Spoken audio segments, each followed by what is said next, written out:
Okay, greetings, brothers and sisters. You got Loomered.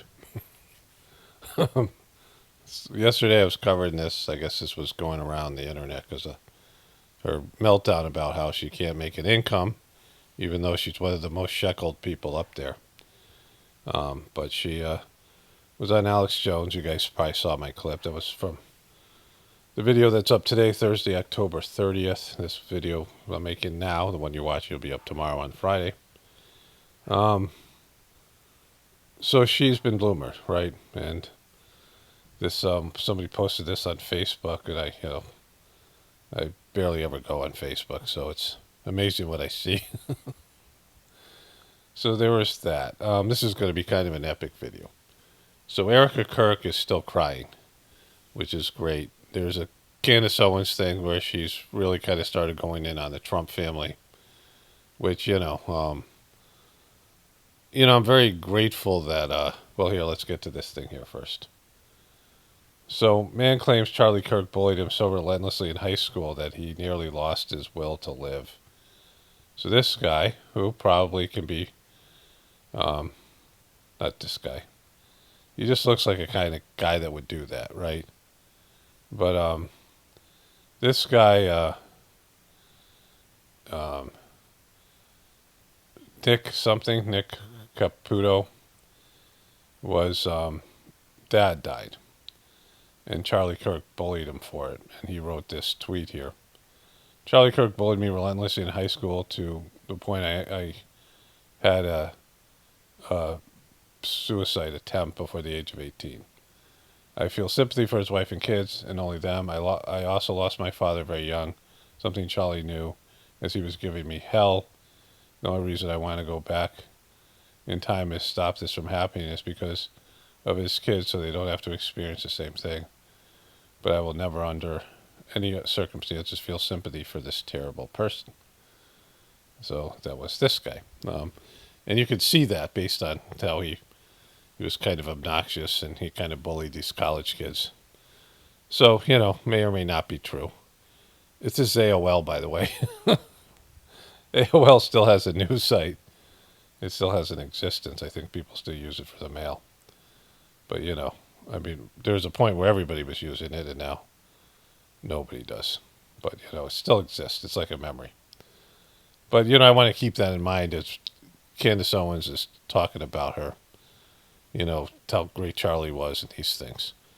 Because as they present Charlie as some sort of a hero, the bottom line is he took hundreds of millions of dollars of shekels. He got sheckled up to betray his country, to betray his party, to betray his religion, and to promote a genocide and the overall destruction of the Gaza Strip and 2 million people.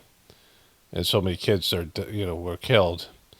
And then he only started to waver, not because he felt bad about that, but because he was going to lose his audience, right? Which is like, this is a complete piece of shit. And, and he was friends with her, and she was, that's the kind of people he was a part of, these shekel takers, right? So let's go to Erika Kirk here. So they had a Turning Point event that was not broadcast live on their network, on their YouTube channel, which was weird. I saw it on Forbes. They're broadcasting it on Forbes, but not live on Turning Point. And so for Forbes, it was recommended to me through the Forbes things. They had J.D. Vance was speaking at the time. Erika Kirk had already spoken. Monica Erika Kirk had already spoken. And they only had 4,000 views of people watching on Forbes. This video has 20,000 views. It's Erika's full speech here.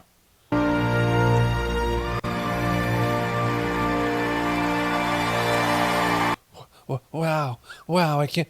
She's just so pretentious and fake. Like she's just not good at it. There's no sincerity or authenticity in what she does. Like when she was talking with Charlie, she's very flirtatious and she has these behaviors that are clearly not, that are performative, right? There are people who perform.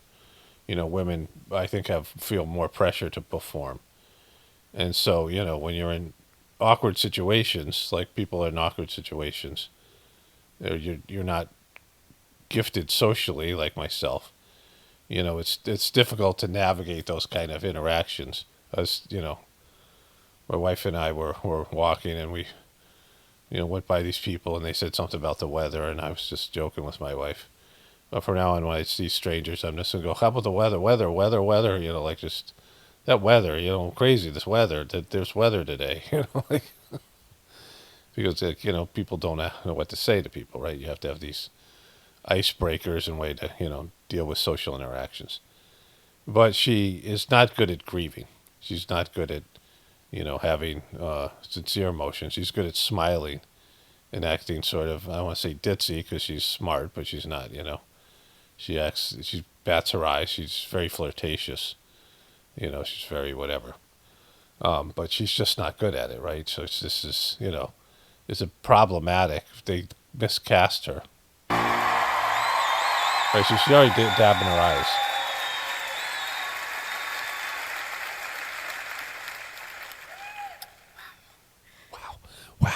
Wow. Good evening, old miss. Okay, boom. She's already dabbing her eyes. Now we know from her interactions that we've seen, one where she was showing everybody the Medal of Honor, which should have been an emotional time. She went to Turning Point, brought the Medal of Honor. She didn't dab her eyes at all there. And that would be a real emotional point. Every time she saw the staff, people that work with Charlie on a regular basis, if he was such a great, loving boss, and they were all inspired by him, he was some sort of guru, then, being around those people and showing them the Medal of Freedom would be a kind of an emotional moment. But she didn't. And she was leaving her car to go give the speech with Trump. So before and after she was at the Medal of Freedom event, she was not crying. She didn't dab her eyes. She didn't have a thing in her, this whole thing she does with her gaudy fucking jewelry. But, what's hilarious about this is, when does it stop? Like, at what point does she get up and give a speech and not cry, right? Not fake cry. Like, this is a strategy. This is something they have to talk about. They've lost their audience over there. No one gives a shit about it. I covered this yesterday. The videos that's going up today, that they came out, those two guys, those two beta males sharing one testicle, Blake and that guy Andrew, and they came out, and Blake was specifically fiery about how, doing conspiracy theory stuff, doing truther stuff is the equivalent to watching porn, and it's disgusting. And you should all just trust that these guys are all great, and they all love Charlie, and none of them would do anything bad, and that the official story is the one you should believe. And his, all the comments were like, "Fuck you, buddy." They were all, "Your show sucks. You guys suck. You guys can't pull this off." And so they've lost their complete audience. They're not addressing any of these things. And she's, allowing this official story. Well, she forgave the Patsy. Remember, she forgave the Patsy. that look she just did, right? Now, that'll convince dumb fucks who want to believe. But more people don't like her. The majority of people don't like her. Love you guys too. I gotta tap my eyes. Oh, it's hard not to cry after watching that.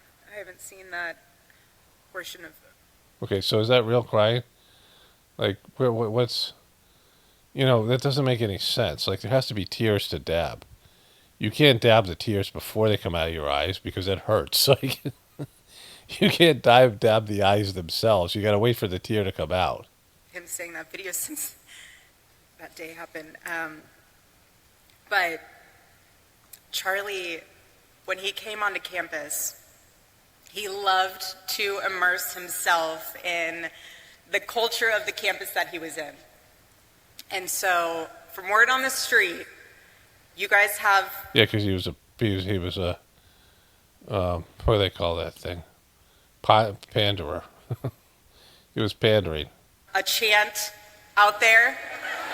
I hear it's a good one. It's hotty toddy.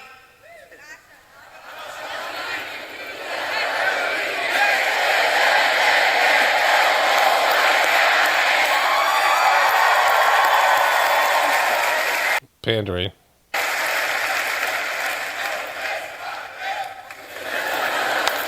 I love it. I'm so happy. I'm smiling, but I was crying a minute ago.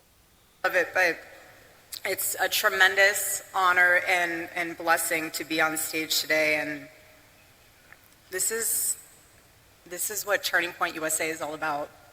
She has a hard voice. It's like she has this hard masculine thing that she does, like a tough, like there's a toughness in her, right? Like I'm kind of, a non-heart. Like maybe there's a covering in the heart. I don't know. Sometimes there's but there's an inner toughness, like an inner, like she tries to come off as soft and like effeminate, uh, submitting to, but she'd be stubborn, right? Like this idea that these Christian women submit to their husbands and all that stuff. But there's a toughness there, right? This is what the future of our country is all about. And I want to thank you all also on a personal level for all of your prayers and all of your support, not only for our family, but for the Turning Point USA family, which includes all of you, especially those that are students, a part of the Turning Point USA chapter at Ole Miss. So I love you guys, truly. Truly, I love you. Each one of you, I love you. Like, I love you guys. This whole, you guys have no idea how helpful it is to have all of you in my life. Oh my God, Jesus Christ. I forgot how bad she is as a speaker. Like, they were hiding her out. Because you help me feel even more deeply connected to my husband. And I thank you Well, for why would you need an audience to do that? Why in the world would you need an audience to do that? Like, it's like counterproductive. It's it goes against the whole Christian model of marriage, the whole religious model of marriage, and, women being, the whole, whatever women are being soft with their, leading their husbands, connecting their husbands, loving your family. This whole thing. Why would you need an audience to help you connect with your husband deeper? It makes no fucking sense, right? Like, it's something you say to people to make them feel good about themselves, but you sell out your relationship. Yeah, I couldn't give a fuck about that guy, but when I see how much you guys love him, I'm like, hey, maybe he was okay. Like, that guy was an asshole. I really like him, but I see when you guys are like, well, maybe there's a side I didn't see, right? I thank all of you for that. Woo!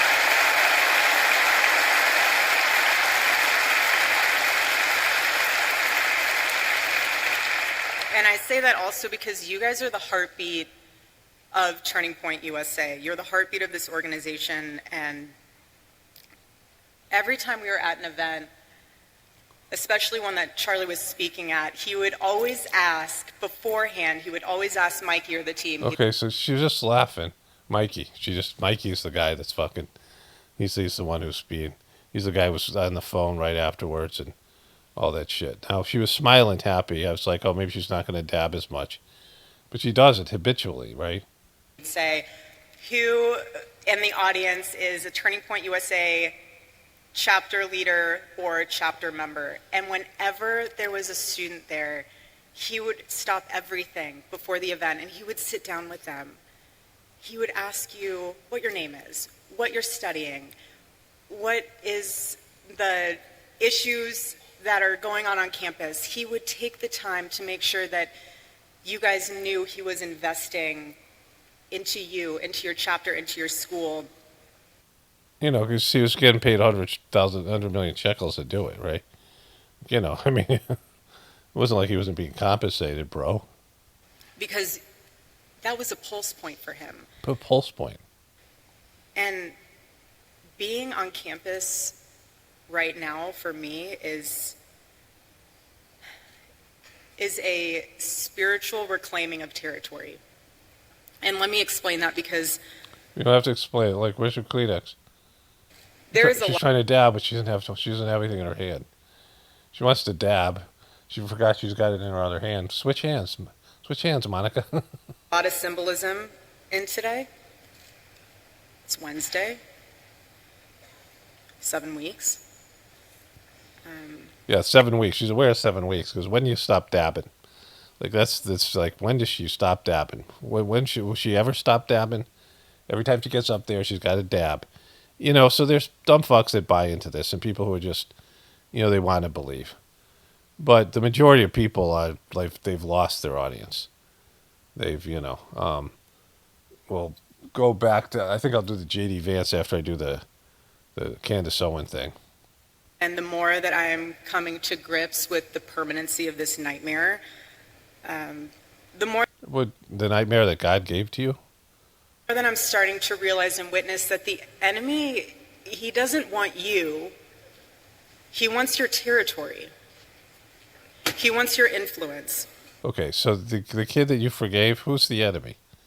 You think that he was channeling Satan? Is that the whole, this idea of they killed him? This. What about the guy who did the selfie right afterwards? Like, just, what the fuck are you talking about, right? The enemy. This is either a lone gunman or it's a conspiracy. And, and it was about devil worshipping or some kind of shit like that, right? Like, it's just, they're fucked. I mean, they're fucked. I mean, they're in a bad position.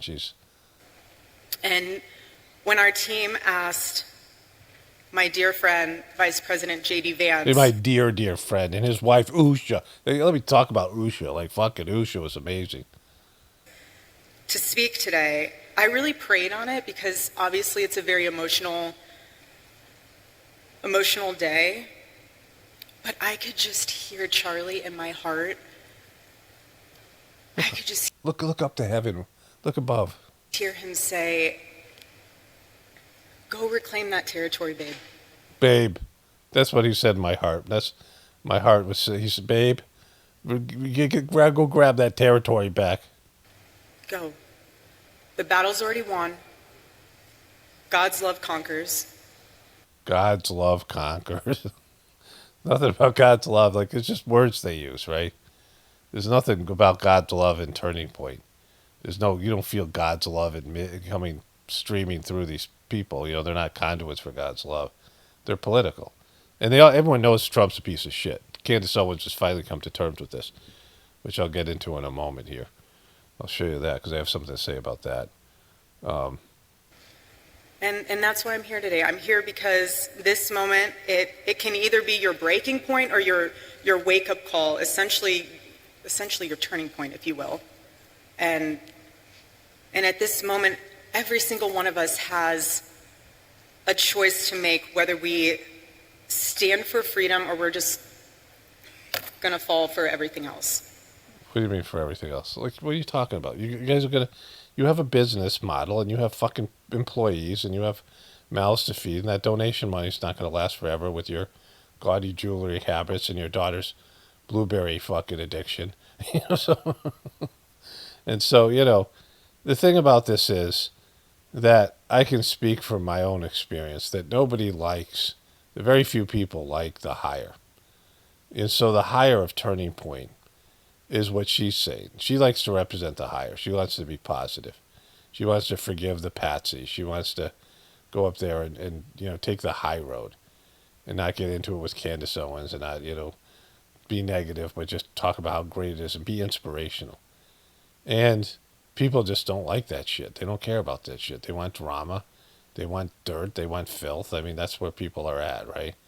And the reason that Charlie, other than he got shackled up and he was propped up by Israel and all that other stuff, the reason that Charlie Kirk was, popular is because he fucking got into it with these kids, right? The first video that they put out there was this girl who flashed her nipple. Remember? Like, that was the first video. They reposted it. It was the number one watched video. Of all the Charlie Kirk videos, it was their, and they sold it. This is the number one watched video from Charlie Kirk. And so they started to she said they have all these fucking videos of him, things that people have never seen. They have, years worth of content that they can start putting up, little clips here, little clips there, and they're not getting any kind of views. There's one that they put up the other day that got 21,000 views, right? So nothing. No big, people aren't like thirsting for Charlie Kirk and missing him. But the one thing they put up there was a nip slip, right? And fucking why? Like, it's degraded. Because, they wanted to see him argue with people. They wanted to see him degrade liberals. They wanted to see him put people in their place, right? This thing. That's how they marketed it. Those were his big videos. These are this higher nature of all, like, God's love and all this stuff that you talk about. That doesn't interest people. Right? People want to hear that shit. They want to, they want to battle with liberals. They're in an adversarial relationship. But I want to encourage you, especially the students here, find your voice. You are the courageous generation. That's what you are. All of you. Gen Z, you are the courageous generation. Hear me when I say that. My husband believed that to his core. That's why he went on campuses. That's why he was trying to... He went on campuses because he's getting shekels.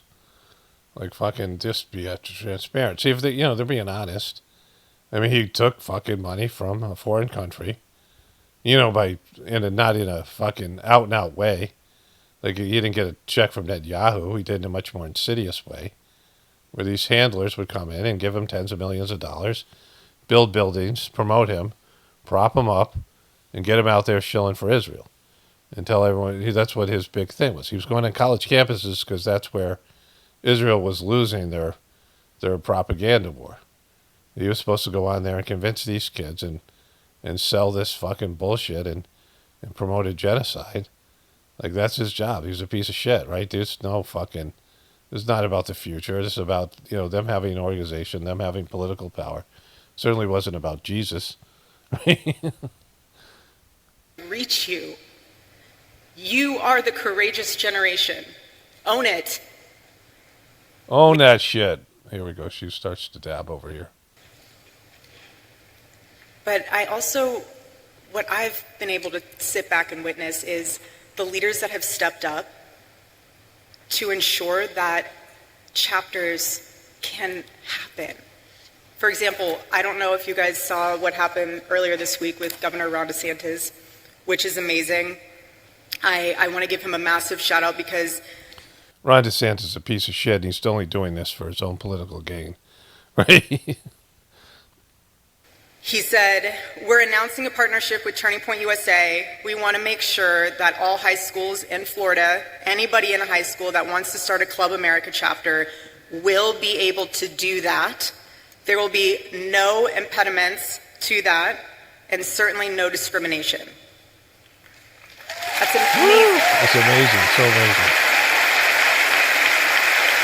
amazing. These guys are wearing Trump hats. I mean, fucking morons. But, it's a small percentage. Like, what they have left is a small percentage of their overall audience. These guys aren't watching the videos. They're not into the thing. So here, let's move forward. She's going to do something here. Don't ever forget that. Because if there's one thing I've learned, especially being with Charlie for the past 7 years, it's that the hope we're looking for is not found in Washington. It's not found in media. It's right here. It's right here. And Charlie knew so deeply to his core that comfort doesn't change the world. Who's this motherfucker? Cannot influence the world when you what the hell was that? Look like it. He would listen. It's not dabbing as much as I go. And as years went on, he would put. It becomes this almost like an eclipse, where the truth is hidden behind it. And yes, the light's still there, but you can't see it anymore. That's the enemy's tactic. And the bottom line is that the enemy... Okay, so just, you're talking about the devil here. Just say the devil. Fucking enemy. Like, this is, it's the enemy. This Christian bullshit that they pushed out here, right? Like, you guys have huge fucking egos, which is the devil, which is each person has a demon and a saint inside them. An angel and a demon. Your potential saint, potential angel, and your potential demon or devil. Your ego is the demon or devil, and your soul is the saint. And people have to embrace one, and the majority of people waffle back and forth. They don't go full demon or go full saint, but they tend towards more the demon side, the selfish side, the side that towards the will of God. Like I talk about this quite a bit. So they have Text USA here at bottom. You can't see it because I expand these videos. But it says text this number to receive a link to register for America Fest. They're always fucking selling, right? They're always selling something. So let's see. Let's wrap her up here. I don't think there's anything. I don't know if she talks about her daughters or anything like that. Her kids. Here. Proud of what you stood for?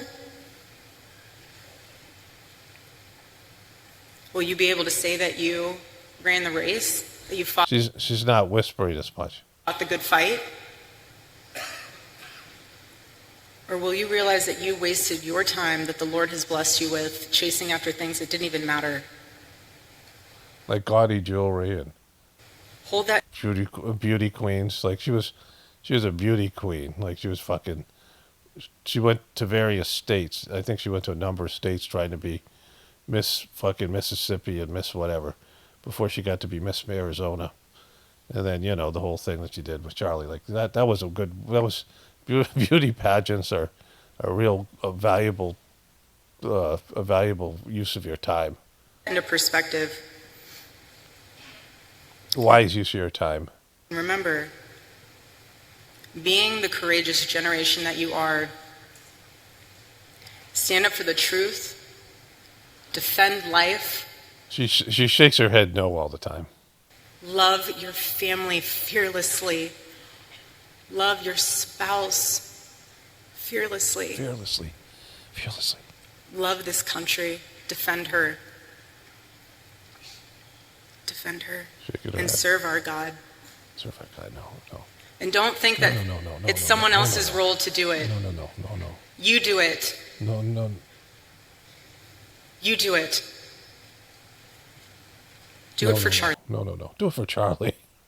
Unrealistic. They've made it into. Let's watch it again. Do it for Charlie. Do it for Charlie. Woo. Do it for Charlie. Do it.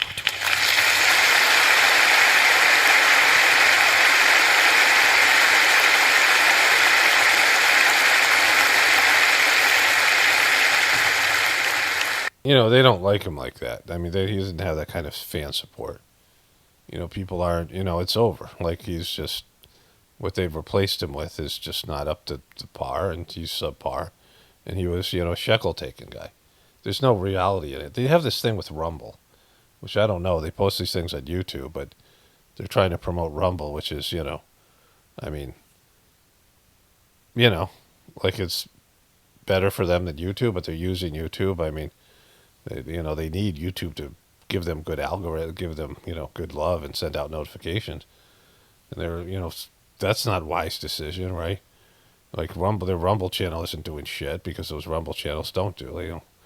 You don't get shit for views there, right? They're not getting, they're not getting any views here. That's just, and they don't not even post. I don't even know where they posted the Erika Kirk thing. This is their live videos. They should have posted the thing there. This is their short videos, and this is that stuff, and there's their other videos. And so, it's there. I just watched it on Turning Point, but it's like it's an unlisted video, which is fucking weird. So, either way, like she's not crying as much. She's not dabbing her eyes as much. She's not whispering as much. And she sucks now even more. So the widow thing is wearing off, and the martyr money isn't coming in and all that stuff. So Turning Point is collapsing. Okay, so then this thing gets really weird with Erika J Kirk's. I am tremendously blessed and honored tonight to be able to introduce to you. There's look at that smile. Like she's good at smiling. That's her best thing. Being happy and giddy and smiling. Not so good at fake crying. A very, very dear friend and his wife. What was that look? She's got the makeup on like he does. Like JD Vance, she's got that big fucking, those like eyeliner. Are incredible. They're just incredible. They're fucking incredible. And I see no one will ever replace my husband. No. But I do see some similarities of my husband in JD. What the fuck are you talking about? Let's go back and take that two different statements at a time here. They are incredible. And I see no one will ever replace my husband. No. No. No. I mean, it's been 7 weeks, right? I mean, you're not engaged already? Like, I mean, you've gone through your grieving process. You're not dating a couple different dudes right now? Like, why would you even bring that up, right? No one will ever replace my husband, no. I think she means in terms of turning point, but it's just a weird thing to say, right? And then this part. But I do see some similarities of my husband in JD and Vice President JD Vance. I do. I do see those. I do see those similarities. Like, if you just had said that, it wouldn't have been weird. Like, she's just so fucking weird. And this is a scripted speech.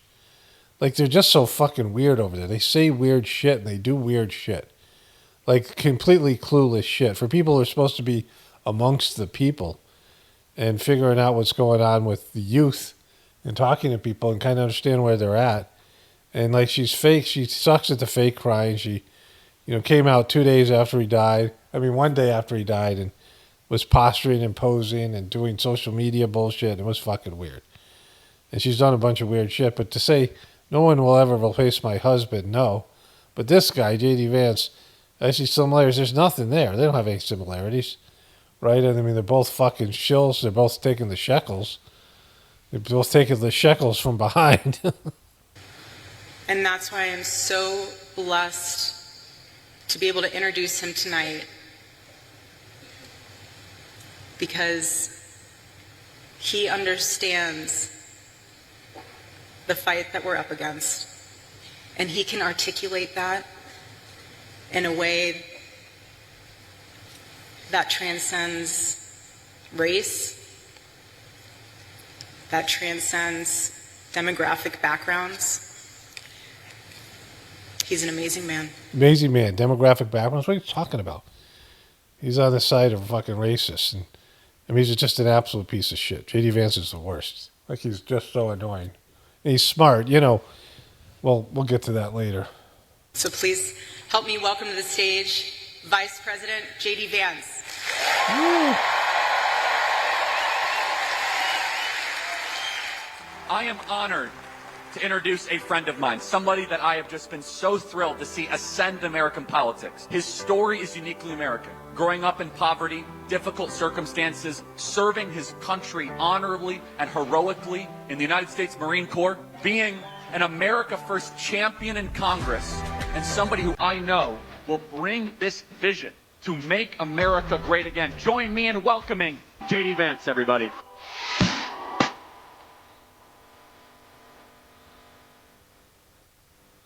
What is she wearing? Leather fucking pants?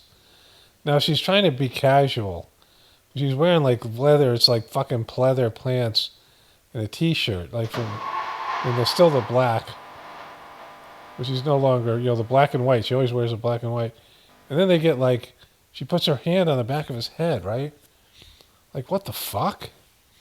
Now, I'm not going to show you J.D. Vance. I may come back and show you that if I hear that there's some shit he said that's weird. I mean, he's always saying weird shit.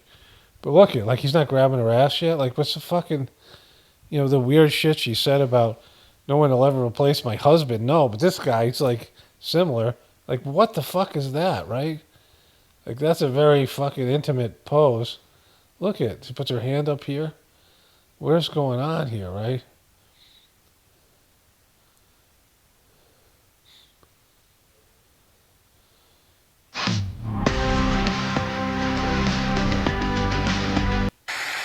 He's got that weird eyeliner here, too.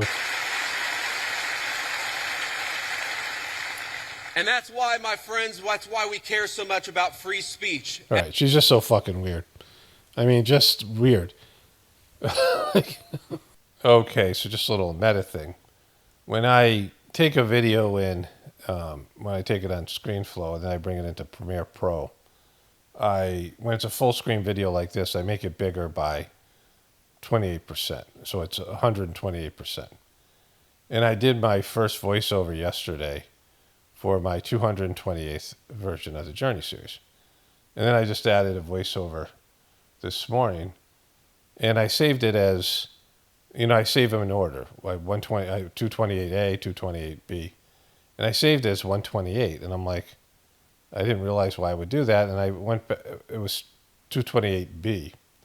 And I went back to make sure, because I did the other voiceover late last night, and I saved it as 128. And occasionally that happens. Like I forget that I'm in the 200s. But then I realized as I made this picture bigger that there's, it's because I use the 128 all the time. It's a significant number. I do it on a daily basis. I take all these video clips and add 28% to them. So just a little just a little meta thing. So my wife said that I should use the joke, leave a little room for the Holy Ghost, right? I think she was born Catholic.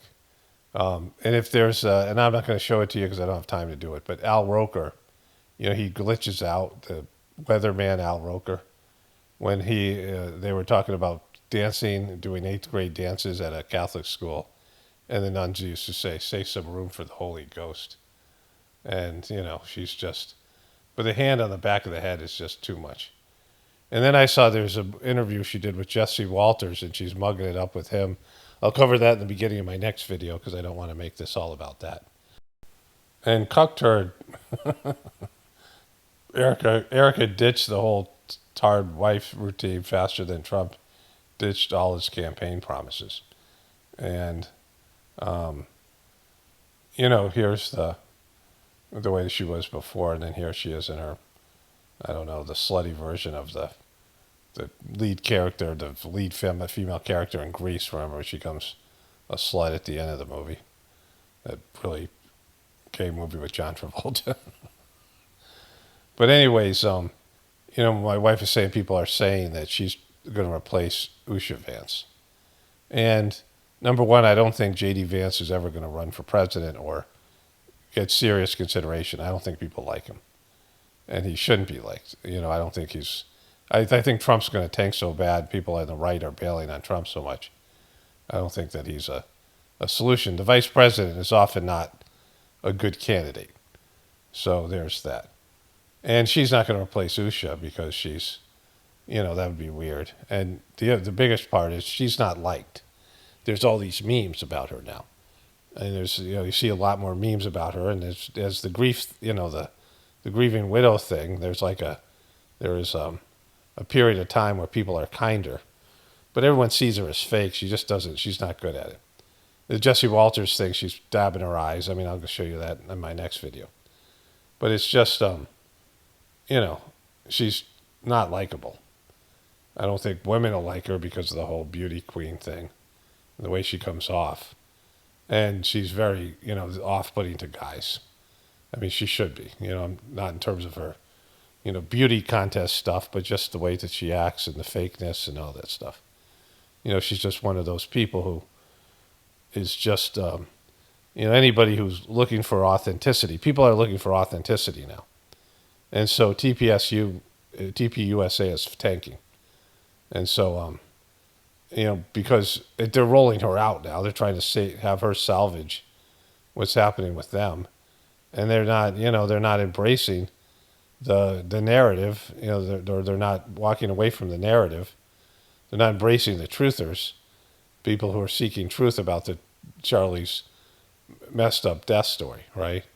And anybody's on the other side of that's going to get tagged because people can see through the bullshit story. And, that's happening. That's going to, continue to happen. And she's his wife, and she's not looking for the truth of his death. Like, what the fuck is that, right? So anyways, that's Erika J. Kirk. Okay, so there's this then. So he's got, Charlie Kirk has a work wife with Candace Owens and a wife. The wife is trying to be the high road wife, and she's... they got a good turnout there at that college, but, whatever. They're not, they're not setting the world on fire. These other things, and they're imploding. Candace Owens is thriving. All right, you guys. By going after the dirt, right? Where to begin? Well, the Turning Point USA Wikipedia entry got a very interesting update the night after Charlie Kirk was murdered. A certain someone was mysteriously added to the entry for the first time ever. listed as a co-founder of one of their divisions. That's interesting. I wonder who. It's Rob McCoy. It's Reverend Rob McCoy, who she's always going after, his 2 kids, one of whom, has just been targeted by the internets. And what the guy did, or somebody did, was they put him in charge of, they said he was a co-founder of the faith portion of the faith outreach of Turning Point. And,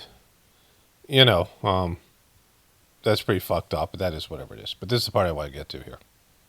Also, I was a bit taken aback. I was obviously away in Wyoming when President Trump honored Charlie Kirk with his very own holiday as a posthumous birthday present. But I was a little taken aback that people really believe that that would somehow put an end to the conspiracies. It's supposed to be over now because look, Charlie Kirk Day. Okay, we'll see about that. And sticking with the Trump family, Don Trump Jr. has come out to share his feelings regarding the FBI investigation. And man, oh man, you guys, I just am wondering how deep this thing really goes, because there is not a single member of the Trump family that could have upset me more with his commentary. Okay, so, I was kind of grateful for the freedom that I have. And I don't like the word freedom because I don't believe in freedom. I believe in the opposite, that you have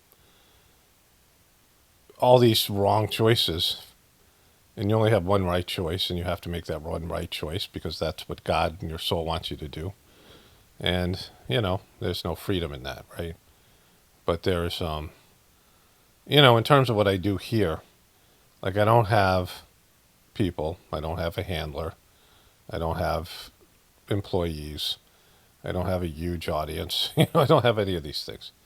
And I don't have to calculate things like this. I can just come out and give my opinion. And, there's restrictions on YouTube that have loosened up. They come and they go. These success-driven fame hoes and, all these people who want to make their thing pop.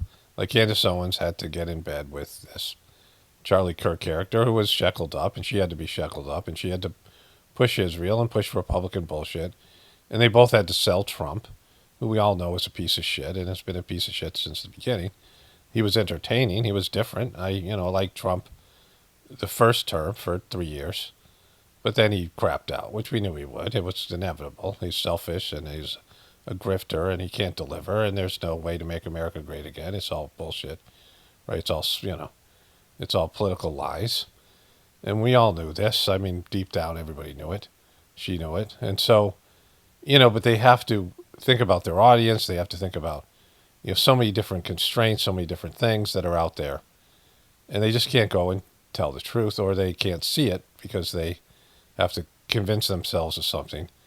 And so, they can't do what I'm able to do, which is just initially give an honest opinion and, be right about it and not have to worry about it, aging well or whatever it is, because, when you're working to be objective and you bring divinity into the equation, you see things on a much clearer level and you're able to just say stuff, right? Because the reality of the thing is her whole thing that she's doing, the whole thing that Erika is doing is a bullshit thing, because Charlie Kirk was a piece of shit. He was a shekel-taking piece of shit. I've already talked about this in this video and every other video, which we now know. He's been defined by how he was created by shekels. He's a shekel created. He was sheckled, and he was created by a foreign government's a need to, to propagandize the youth to keep a parasitic relationship going with, with a country that doesn't need shit from them, right?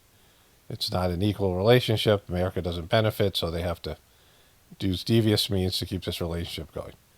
And so, he's nothing. He's not a saint. He's not a martyr. He isn't anything. He's not even spiritual. He isn't any of these things. And so she, whatever her feelings are, whether it's real feelings or not, she can't deal with that. And if she did, then what difference does it make if you catch his real killer? I mean, it's, other than the fact that we're being lied to by the powers that be. But Trump is the one who benefited from him dying the most. Turning Point isn't benefiting.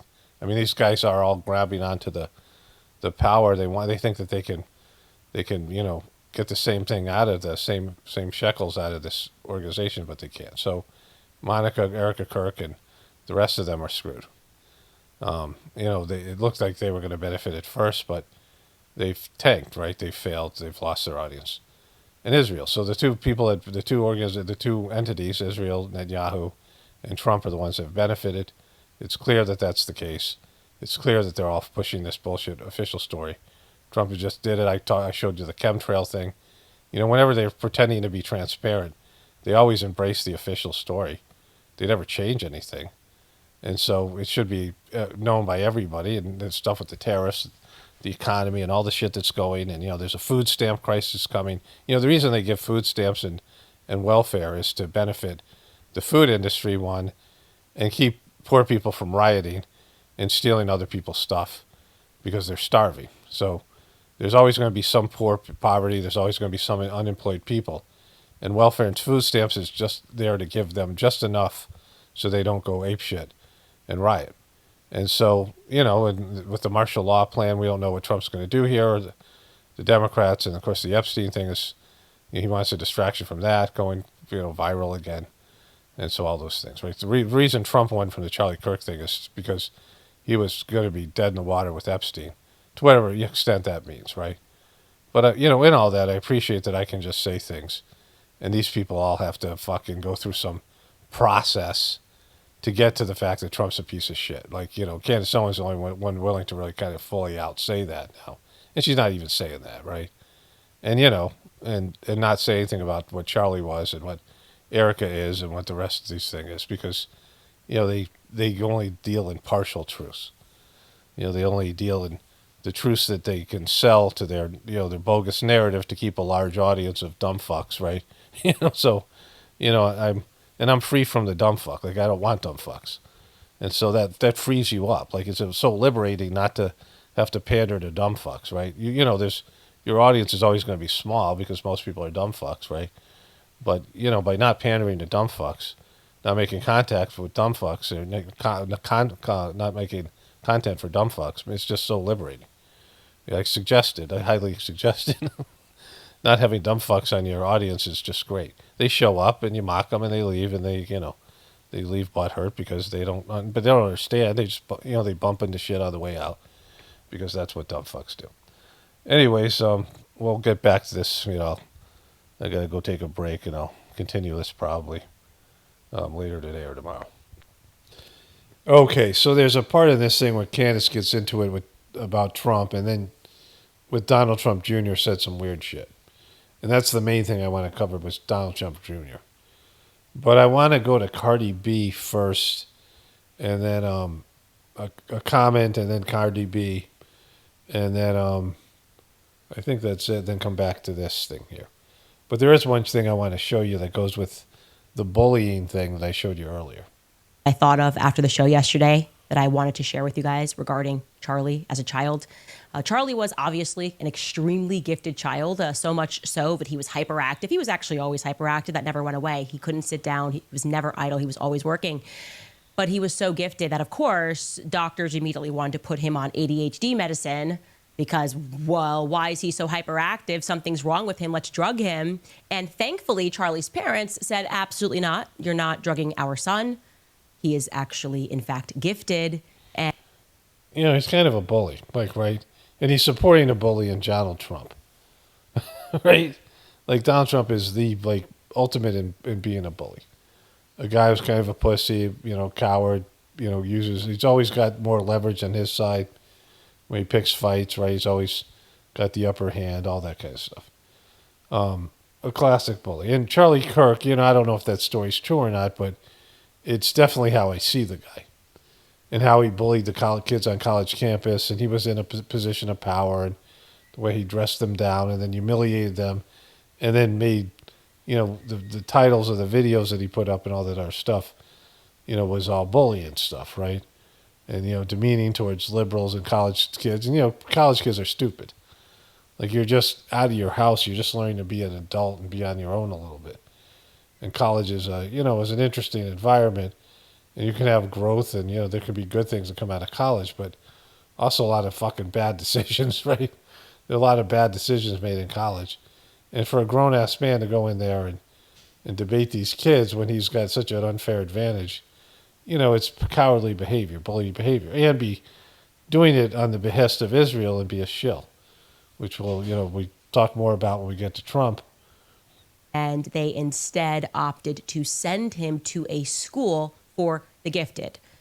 That's my memory. Charlie told me that story multiple times. And I thought about that. This has just been in my mind lately, living in my mind, because I truly believe that he was probably assigned like life handlers from that moment on. Something probably takes place. If you go to a little X-Men school and they're seeing how smart you are, or you're a part of some program. I was in Extraordinary Learners as a kid, but I think Charlie was in like a special X-Men school. They probably are monitoring those kids. I actually believe that the reason that we have standardized tests is so that the government can track who is performing above the standard, right? Who's performing above the average slave? We better keep an eye on that one. Just my suspicion, my own personal conspiracy. Yeah, that's not a conspiracy theory. Of course they do that. Like, why wouldn't they do that? There's been a lot of documentation that these kids who are identified as gifted and talented, the gifted and talented are mostly neglected, right? Especially people who have signs of spiritual gifts or whatever. But there is some element of people who are being, who are being singled out, young kids. And then they groom them. Rachel Maddow was somebody like that, Jon Stewart.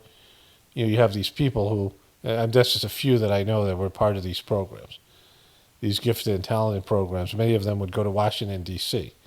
You get into these gifted and talented programs.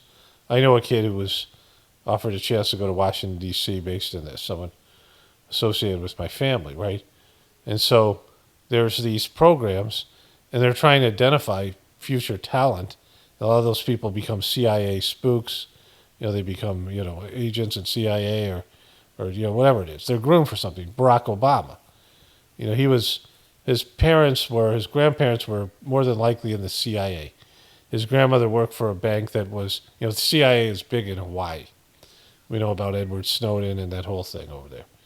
And so the CIA connections his grandmother and grandfather had, and then his mom, and then, his weird dad who was really not a part of his life. And they were grooming that guy because he was growing up in one of those families, right? And they looked at him as a possible ambassador to Indonesia. Remember, he went to Indonesia. Say he went there his stepfather was there, right? Like international people. I mean, his mom married an African guy and then an Indonesian guy. He was a person of the world. And then they groom him and they set him up for these things, right? And they, these programs. And so Charlie Kirk was a part of that. There's no doubt in my mind that he was, because the way this thing all went. She was talking about this yesterday in her video about how, like, Mr. Beast and these other people are all, his parents were ex-military, these things. Again, I don't, that's based on what she's saying. Because that's what they do. They have these, these clubs. Alex Jones saying that he was, let me play that Alex Jones meme here with the Illuminati. But, so this is, this is very commonplace, right? That all these people are connected in some way. Because they want these bloodlines. They're predictable. Like they're part of not only a genetic club, but a soul club, right? They're part of the same soul family. And they're all power hungry, twisted, do anything for personal gain, egotistical people. Let me show you the Alex Jones meme where he admits to being a part of the Illuminati, which is hilarious. I have to probably say that I have major Masonic roots.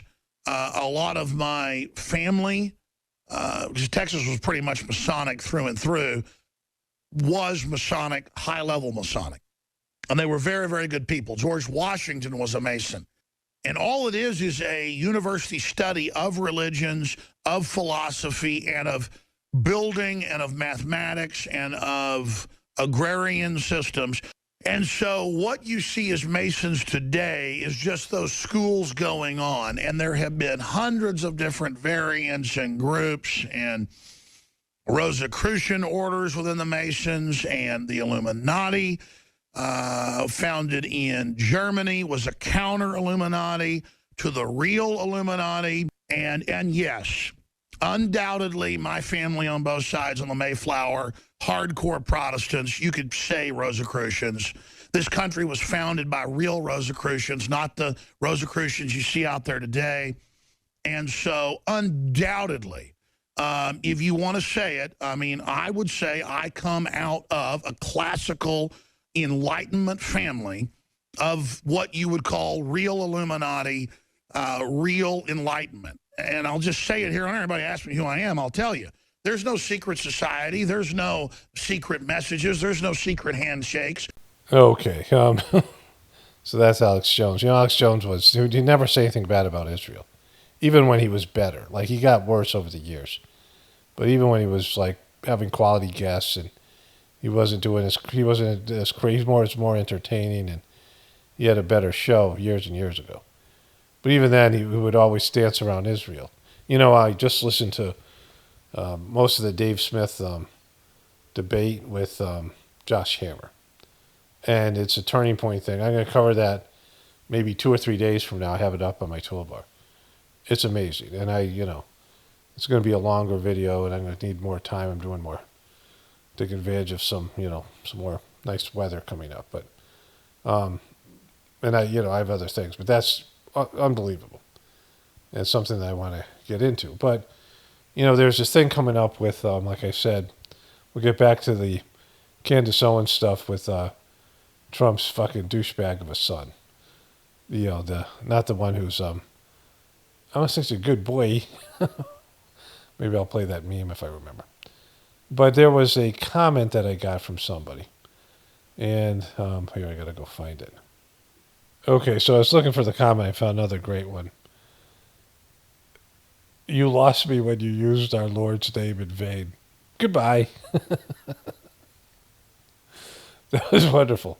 So sometimes these comments just hit me particularly, in a good way. They're insulting, but, I don't care. I just, I enjoy them. And this is Shills, Handlers, and Shecklers, Erika Kirk, and TPSU. Folds, and then something, Trump, something or another.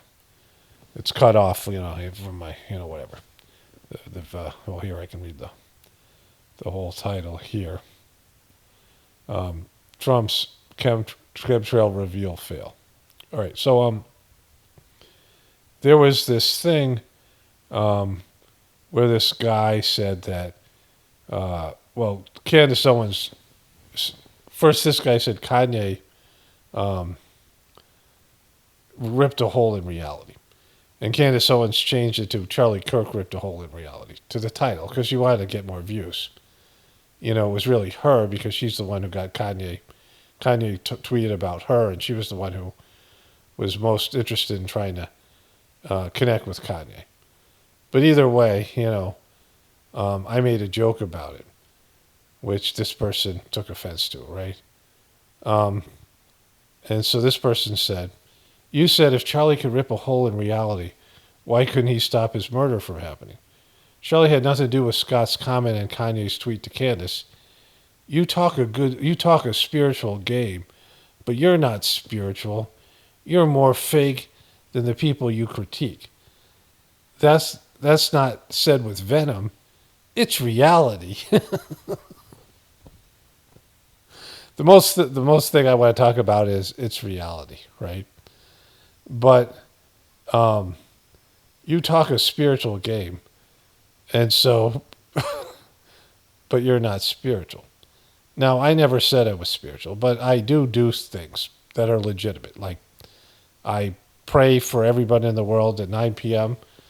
My wife and I were watching that movie about the nuclear war, House Full of Dynamite. Masterpiece of a movie.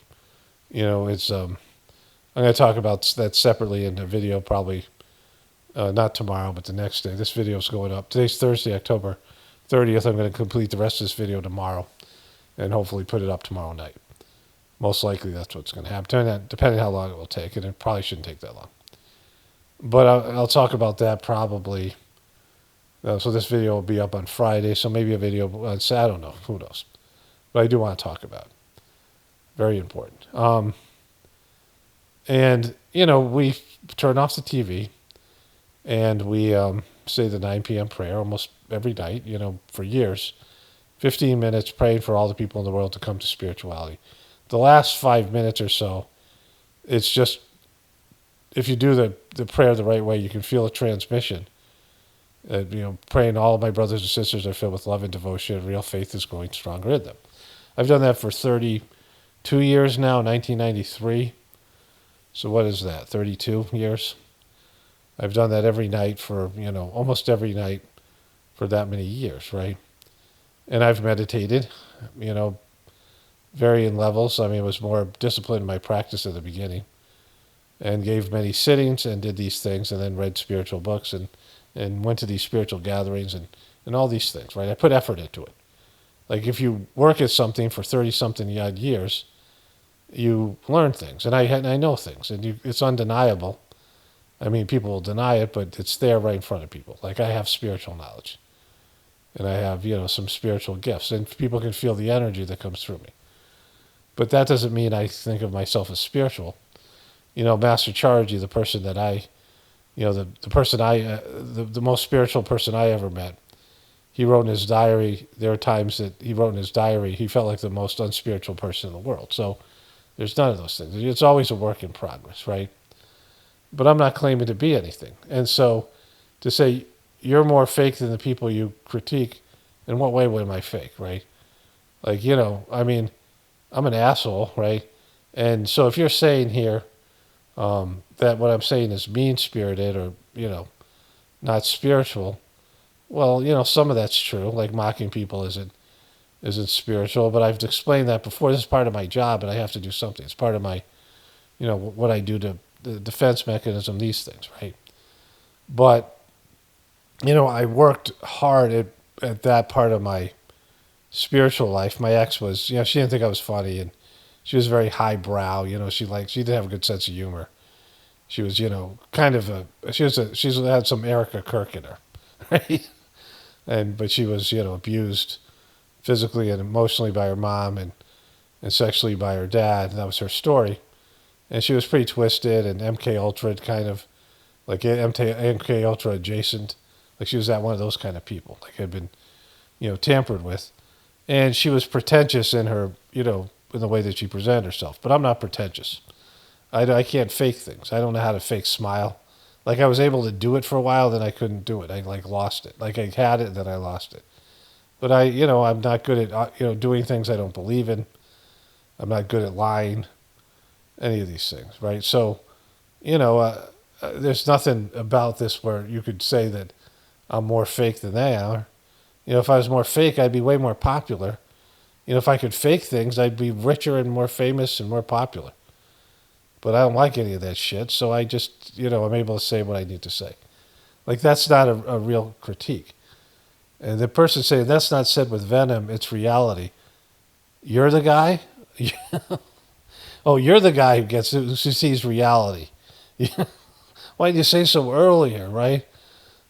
Why didn't you tell me you're the guy that sees reality? You're the guy who can see the objective reality. You're the guy who can read the Akashic records and just gets it. In the Sajmark system, there's a book called Reality at Dawn, which is a spiritual process. But for the person, to get butthurt and react emotionally to me saying this, if Charlie ripped a hole in reality, which it was Candace Owens who was saying it, but this guy, Scott, whatever his name is, I don't know who he is. You guys who saw my video about this. Why couldn't he stop his murder from happening? But this tracks also with Jesus. People say that they tell you that Jesus is God's only son and God did a human sacrifice of his own son. You think that's a good God? You think that's what God's really like? Think God would sacrifice anybody, but particularly his only son, right? Like this fucking bullshit thing they told you? I said they have a crucifixion problem. Because if Jesus was just powerless to stand up to the Roman emperor, why would you follow him? When many of these people are warriors and kick-ass people and brute-level people, why would they ever follow somebody when he got his ass handed to him by the Romans? And, he was punked and, he had to carry the cross and all that shit, right? They were trying to sell this shit to dumb fucking warrior, physical people without abstract thought. And so they had to come up with this bullshit story that God sacrificed his only son. But you think Jesus would have went along with that, right? I mean, he said, Father, why hast thou forsaken me? He didn't even include Jesus in the story. Hey, Jesus, you're my only son, and I'm going to kill you for these dumb fucking losers over here who can't save themselves, but you're going to die for their sins. And I'm going to have you tortured first. Because, I just can't kill you. I got to fucking torture you first. I got to crucify you. I got to do this fucking bullshit. You got to really suffer, because if you don't suffer, then you can't get liberated. It's a bullshit story. And same thing with Charlie Kirk, right? If he was really spiritual, he's really psychic, and he saw his own death coming, as Candace Owens said, then he would have done something about it, right? He would have done something to prevent it. He would have acted in some way. But, if he could rip a hole in reality, and it's a stupid thing anyway. It was a stupid video. The guy saying that Kanye ripped a hole in reality by connecting with Candace Owens because he did something so outrageous. A guy from Hollywood who's part of the music industry connected with these conservative right-wing people and was connecting with Trump, and he ripped a hole in the fabric of reality by joining with people he wasn't supposed to join with, right? Like, he made it sound like he was so outrageous. The guy made a pro-Hitler song. Like, he did a rap song that was pro-Hitler. And so you think that was outrageous, right? I mean, that was just the beginning of it. I mean, so, this was what Kanye did, and it didn't have any effect in none of these things. And he said he freed people from their mental prisons. And I'm like, the problem is that you believe that there's some difference between the right and the left. And the only people freed from mental prisons in terms of the political issues are people who realize there isn't. Anyways, so let me get to the Cardi B thing tomorrow, and then I'll come back to this Candace Owens thing. But this is kind of an epic video in lots of ways. Okay, today's Friday, October 31st, Halloween. Halloween. Also, my ex's birthday, just in case you were wondering if she was a witch or not. The answer would be she was born on Halloween. So I want to add something to that comment before you get going on Cardi B. I was working towards being a kinder person, and not so much that I was mean to people. I had been when I was in college. I was said horrible things to people, but for the most part, I could go through society and just not really. I didn't really like to interact with people. I didn't want to have interventions with people, but I would interact with most people, and I would see things. Even as a young age, and then I became somebody who was trained in doing psychological assessments, and then spiritually reading people's conditions because of being a preceptor, which are both things where you see beyond what people present as their artificial veneer, right? As their, as I call this in my book, The Choice, that people hold up this, this, whatever it was termed, I can't remember. It's been a long time since I read the book. But, it's held up in front of them like this fake persona, right? Like everybody does that, and now with social media even more so. And so it's the person that people want to present to the world, right? Whatever you want the world to see, the kind of person you want the people to think of you as. And I would see beyond that. And, right, I can see things like this, which you guys can all see. I can see these things, right? And also, I grew up in an area in a family where people would rag on each other. That's just, people in the Northeast do that, and my family did that, and, my family's kind of brutal. And so that's just normal behavior for me. But I saw that as an issue. I saw that as being something that would hurt me on my spiritual path, and I worked towards not being that way. But, my thoughts are my thoughts, and what I see is what I see, and what God shows me is what God shows me. And, it didn't take, right? the not asshole version of Paul did not take. And so, which could be a good title to this video. I think I've said it before, though. And, it wasn't because I didn't try to change. It's because I needed to be this way. I needed an edge. You need an edge to do this job. And everybody who does this job needs an edge. Anybody who's a part of any kind of thing like this, especially being a truth person and, some kind of analyzing truth stuff, you need it. You just need to have it. And I, say things in a joking way. My mocking stuff is joking or whatever. And, I'm not doing it to hurt anybody's feelings or anything like that, because that's,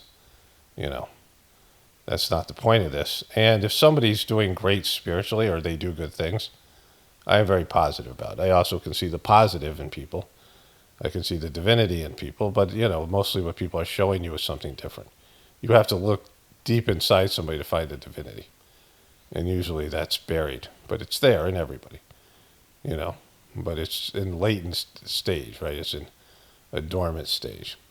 But people in the story, and what I call the show, are failing. They're egotistical people that are, perhaps, and I'm always saying like Trump is probably doing God's work, and you can maybe even say Israel is doing God's work by destroying a system that needs to be destroyed. And Russia and, Putin and all these other leaders and the media, people all contributing to taking down a system that's doomed because it goes against God's will, and it just needs to die. It's eventually, any system dies, even the good ones. Sometimes villains are saints. Sometimes people who play villains are saintly people. And that's why they have charisma, because they are doing God's work, and there's some energy around them for, this destructive work that needs to be done. And they have, a destiny, a divine destiny to play a villain.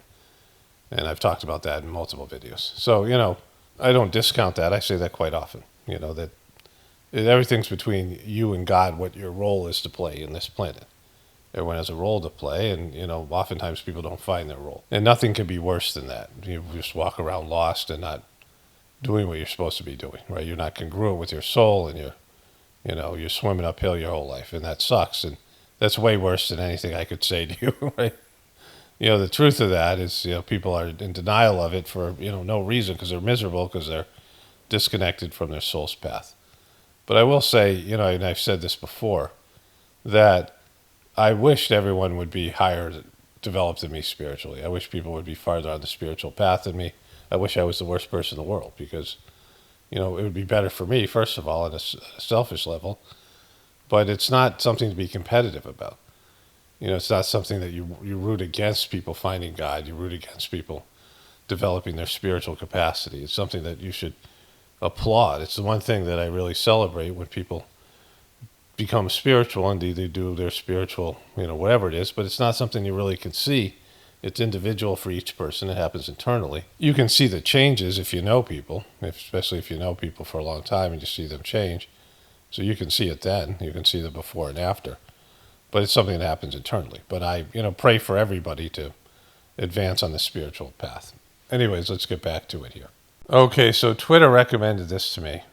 So I see a lot of people complaining about the SNAP benefits being taken away, as in food stamps, which is crazy that the snack benefits or SNAP benefits.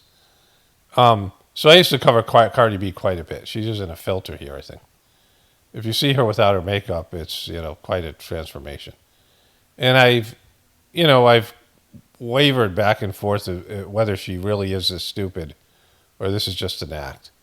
And I'm pretty sure at this point she is this stupid. As bad as her English is, some viewer told me that her Spanish is even worse. She's just inarticulate. Like when she speaks in Spanish, it's degraded, and, she's just a low-life person. Very low vibrational and very stupid. Just, really an abomination of a celebrity. She, as all the celebrities are horrible, like she's scraping the bottom of the fucking barrel of the celebrity culture, right? And what she's done for young women and the kind of example she's setting. But this thing came out, right? it's happening because in less than a month or more than in less than a month, we have Thanksgiving, right? She's got Thanksgiving. And this is the shit that be fucking pissing me the fuck off about y'all. Let me tell you something. Y'all know last year, I was not voting for nobody. I was not voting for nobody because I didn't like how the Democrats, So she means in 2024. That's what she means. So really, it's before that because she just got one over here. Here's her Kamala story. There was funding wars and shit like that. I ain't fucking like that shit. But then I talked to Kamala and them, and she had a whole different type of fucking It's Kamala. agenda. And I'm like, I. like, you sure you're not with that shit? She was like, yeah, I mean, I know I'm vice president, but I don't really got a lot to say so. But this is my plan. So I was like, all right, bitch, I fucks with ya. I really, really fucks with ya. So I'm like, you know what? I'm going to support. Whatever I could do, I'm going to support. And then y'all was so worried about me doing the speech and me fucking, my teleprompter wasn't working. And then it's like, oh my God, it's so bad that she got to read. Bitch, you saw all that shit that I had to motherfucking say, bitch. I had to write. All right, so she's like this all the time. But at the end of this thing here, she talks about the economy and how everyone is screwed by the economy, and you know that she told you guys, and it's, you know, it's just so degraded. It's kind of funny, but I've already seen it twice. I watched it with my wife, so Bad shit, man. That whole COVID shit, this was going to happen regardless. And y'all was going to have somebody that was for the people that was going to make sure that y'all was good. And now we're fucked up. Tariff is through the roof. You know how you know that the economy is bad? Because not even the prostitutes is getting fly. Where have you seen a hoe with a good Chanel bag? so that's how she gauges the economy. That the prostitutes are not fly and do not have Chanel bags. That's how she's gauging it. That's her recipe for success. A successful economy. If the prostitutes aren't getting fly, you know, she has a criminal record in which she was a stripper, and she used to also prostitute to make a little extra money, and she was drugging her Johns and stealing from them, you know, giving them basically date rape drug and stealing from them as a prostitute. So, you know, most of us don't have access to see whether prostitutes are fly or not. Like most of us don't interact with prostitutes and see if they're rocking Chanel bags or not. But this is the degraded aspect of Cardi B, right? So I went back to that speech.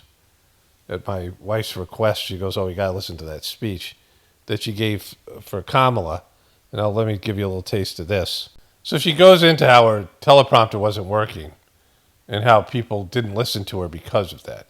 And they were all talking about her, you know, her other bullshit and her mistakes. But if they had listened to her, Kamala would have been president. She actually believes that. Or at least that's what she says. What's up, Milwaukee? So, this is why I'm showing you this.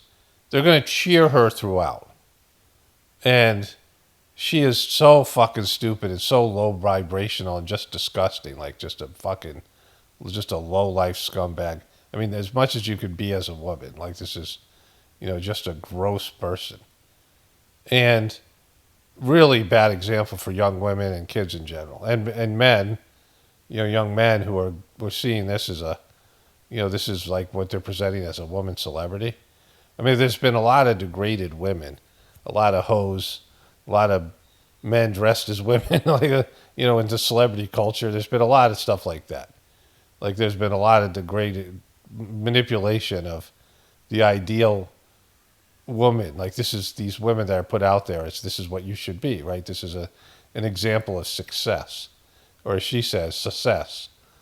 And which was one of I have a bunch of memes for her, but you don't even need them because she's a walking meme.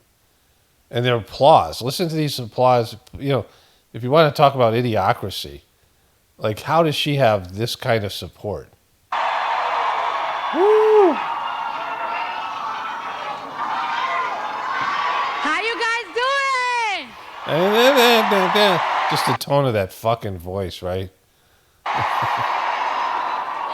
I'm nervous. I'm excited. What's up, y'all?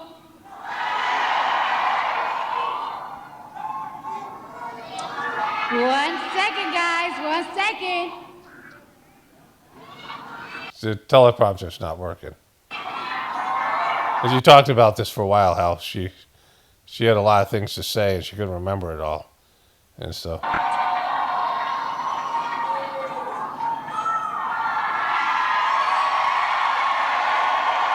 She looked at me, woo.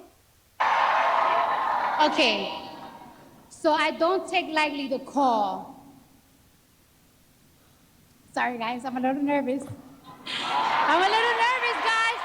I've been waiting for this moment this whole life. My I've been waiting for this moment. Oh, look, she's just so fucking bad, right? Just whole life.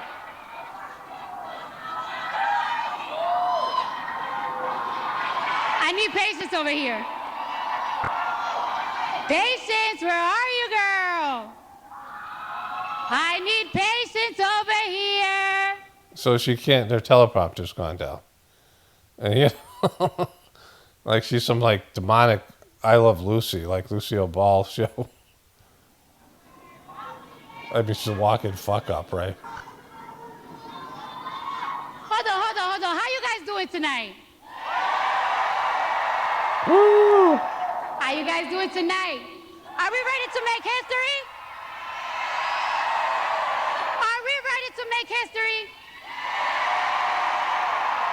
Are we ready to change these 4 years? No. Are we ready to change the next 8 years? Because we're going to make sure we have Kamala Harris in office for 8 years. Thank you. Yeah, I'm just didn't age well. She's not a prophet. Not so much of a prophet. All right. Vice President Kamala Harris, thank you for having me.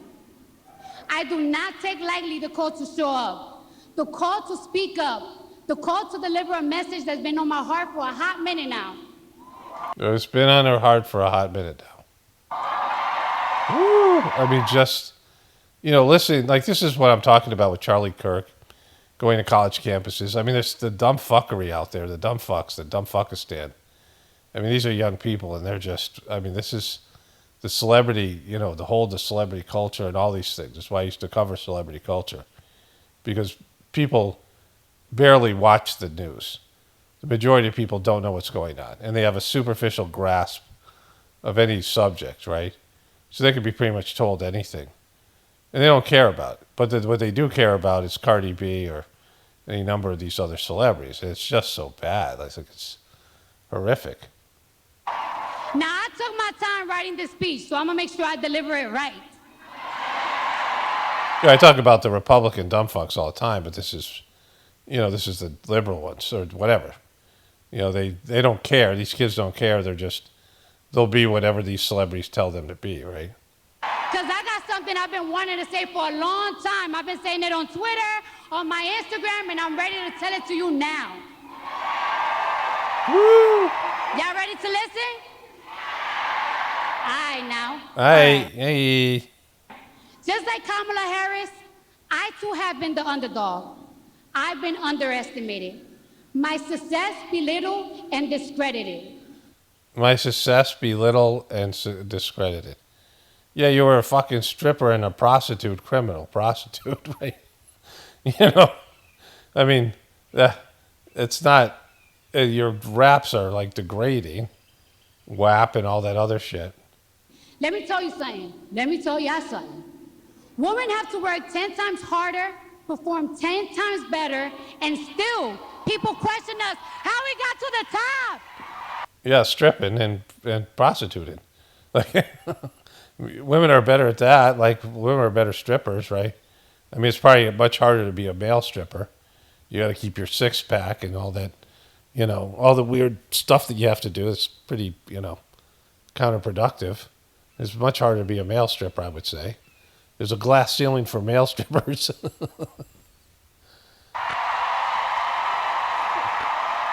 like, how she got there? Hold on, let me warm up.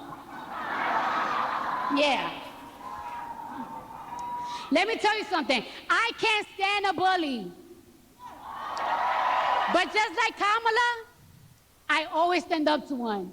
Whoa, look at her face. All the time, I'm ready for them. Yeah. And I'm gonna be real with y'all. I wasn't gonna vote this year. I wasn't. But Kamala Harris joining the race, she changed my mind completely. I did not have faith on any candidates until she joined the race. and said the things that I wanted to hear. Exactly. That's what you need somebody saying the things you want to hear. Let's see. Let me check one thing here. Okay, this is what I want to show you, and then we can move on. She's passionate, she's compassionate, she shows empathy, and most of all, she is not delusional. I think there's a little bit more. Let's go back, though. I think I missed a part. Candidates until she joined the race and said the things that I wanted to hear, that I want to see next in this country. All right? I believe in every word that comes out of her mouth. Yeah, that's really not wise. They're politicians. She's passionate, she's compassionate, she shows empathy, and most of all, she is not delusional. Most of all, she's totally not delusional. Yeah. Woo! Woo! Yeah. Kamala recognized that this country is at risk, that the economy needs to get stronger, that the cost of food and the cost of living is too high. Damn, it's even high for me. It's even too high for me. I believe her when she says, under her, buying eggs and milk won't break the bank.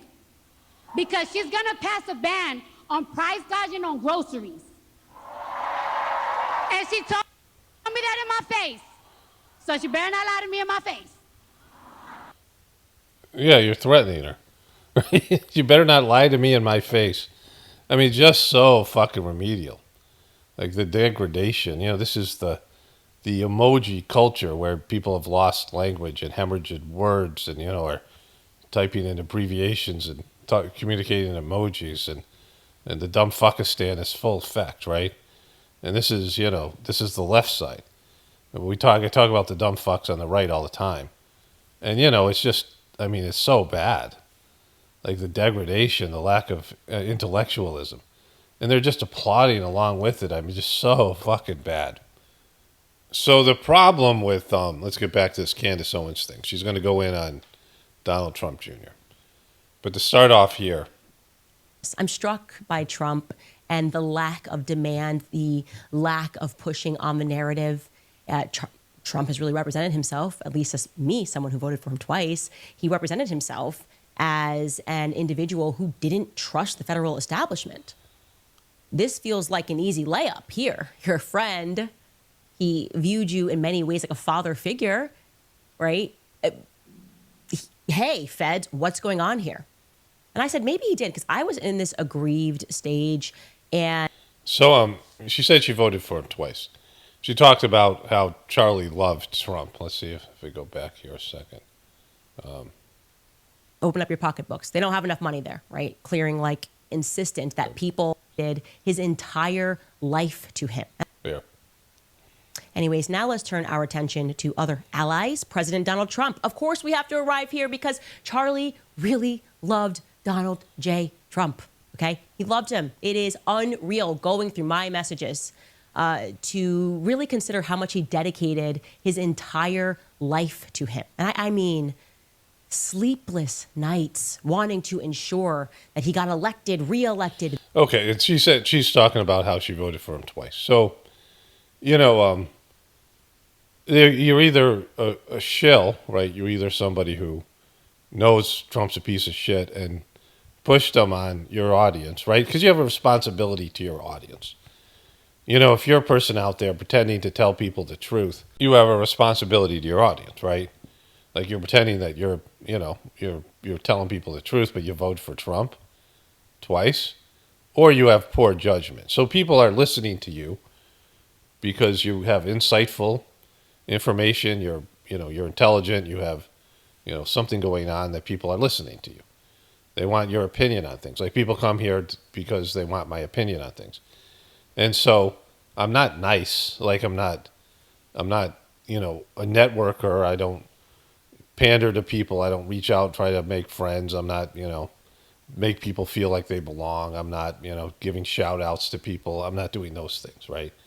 And so I better be good, right? Like I better be right. I have to have insightful things to say for people to put up with my, some people like my personality, but it's not the majority of people. and like whatever it is. So I have to be right. I have to be honest. I have to be authentic, and people want authenticity. Like that's what's happening with the internet, and so you have to either be authentic and be honest with people, or you have to have some ways of just luring them in and manipulating them or whatever it is, right? You have to have some kind of other thing going on. But, at the end of the day, you're judged by your takes on things. If you're an expert, you think about all these experts, these so-called experts that went on MSNBC and CNN and, Fox and these other places, and they're wrong all the time. They're wrong because they are, they have to lie to people. They can't tell people the truth. This comment this person left to me that I'm somehow more fake than all these other people, which is silly. Because I'm telling you everything that they're not saying, because I say something that the majority of these people don't say. The system can't be saved and should not be saved. There's no way to save the system. It's doing what it's supposed to do. The system isn't like something's gone awry and just needs a little tweaking. It needs a little fixing. It's a debt-based economy that's demonic, because debt is wealth. That can't be. That goes against God's will. And then all the deception, all the other bullshit that goes along with it. And it's an ego-driven system. It destroys the family as part of it. It's a hedonistic system in which you have to, the reason they want women to work is because they want you to spend as much money as possible, right?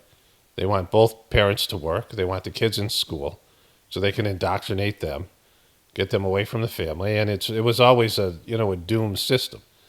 I realized when I started homesteading, there's a period of time where everyone was lured off the farm or forced off the farm with this bullshit promise that you could give away all your ancestral knowledge, all your skills, all your, Aboriginal tribal skills, your village-based skills, and your community. And you just do a singular skill, a singular job, and the system would always be there for you, and you'd be an underfunctioning, underdeveloped person. Because I realized how much more of a person you had to be when you were homesteading and you were living a rural life. That was the thing that struck me the most. And they made this false promise if you trusted the system, a system that was demonic and doomed to fail. And all systems fail inevitably, but the ones that are against God's will even quicker. And so I realized this system had set everyone up for some disastrous future where the system would collapse and they wouldn't know how the fuck to live. We'd be all these zoo animals, these worthless zoo animals, right? And so nobody says shit like that because nobody wants to hear that shit. People want to, false hope. They want to hear about the deep state. They want to hear about, some solution that if you got rid of these one problematic people who aren't us, the other guys, the bad guys, because people don't want to change. They don't want to grow. They don't want to connect to God. All the things that I say here, right? And so I'm right about it, but no one wants to hear about it. So they don't, stay or whatever, right? They don't come here and, the YouTube doesn't promote this kind of thing. And so, being right is overrated. I mean, for yourself and for other people. But at least you're right. At least you're seeing truth. At least you have the ability to judge things. And so you have the discernment. And so people like Candace Owens, why would she become a Catholic? She wasn't a religious person, but she goes to Catholicism that has a huge pedo problem. Like, why would you do that, right?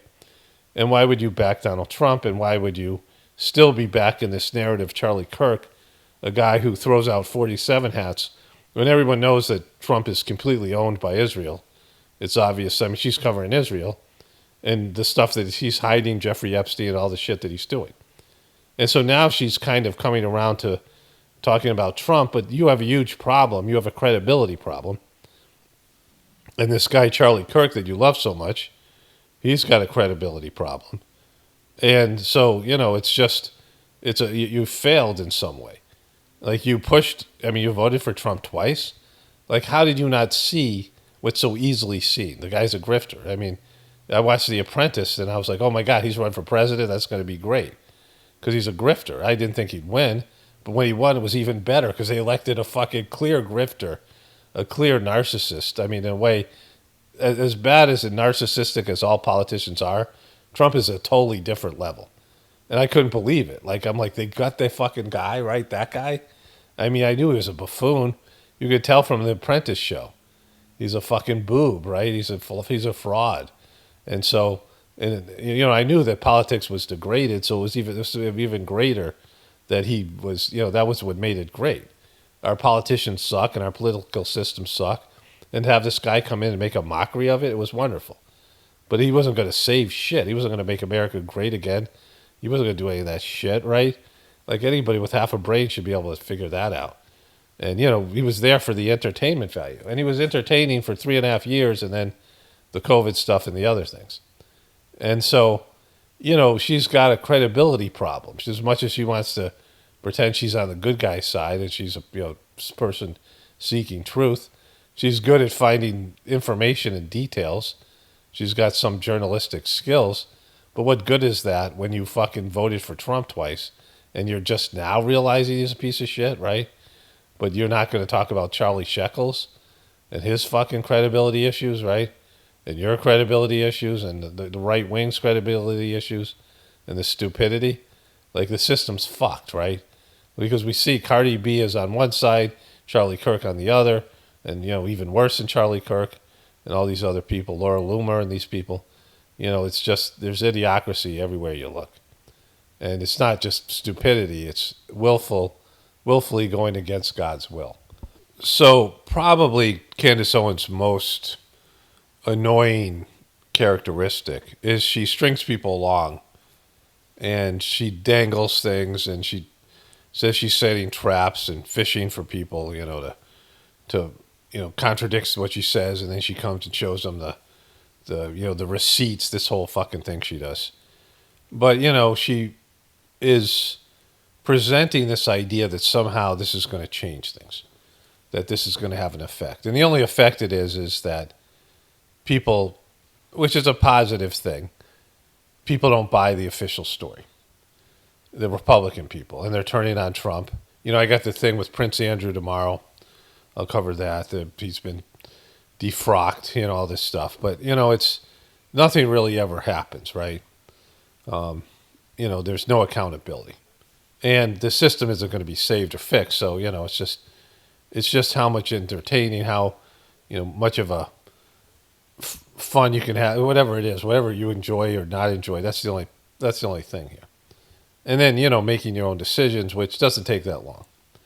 And eventually, could lead you to finding God, because that's the only recourse. Like if you understand how fucked we are in terms of a systemic system, systemic issues, and our system, the beast, then eventually you realize that God is the only reasonable solution, connecting with your soul, not a religion, though. Fucking religion sucks. But anyways, to me.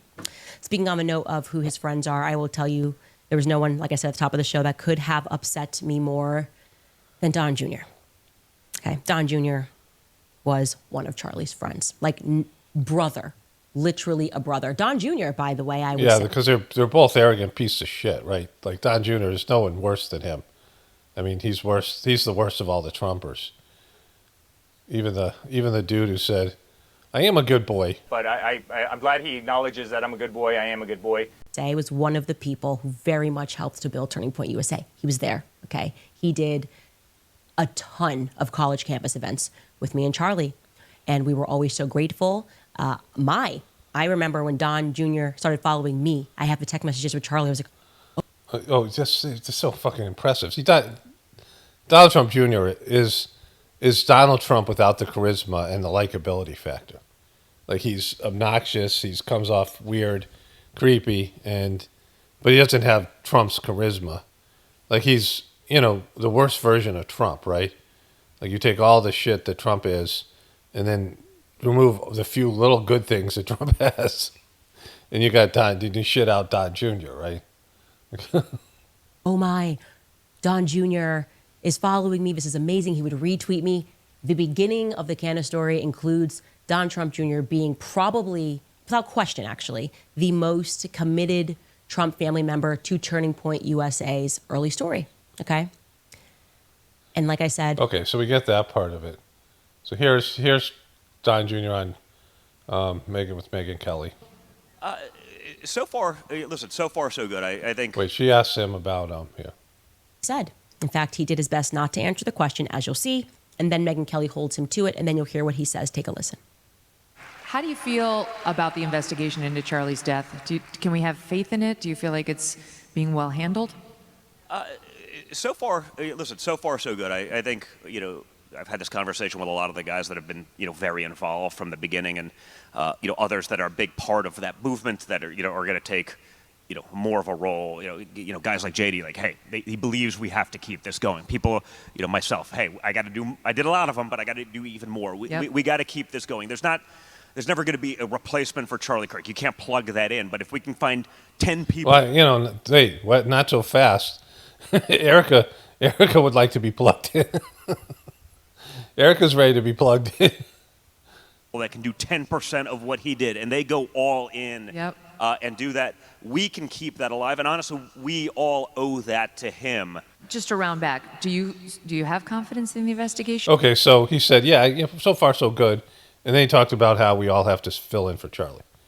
So these things that the deflection, that he knows that he doesn't want to answer on it, right? He doesn't want to answer because he knows everyone else knows it's a fucking bullshit story, and so, but they can't say that, right?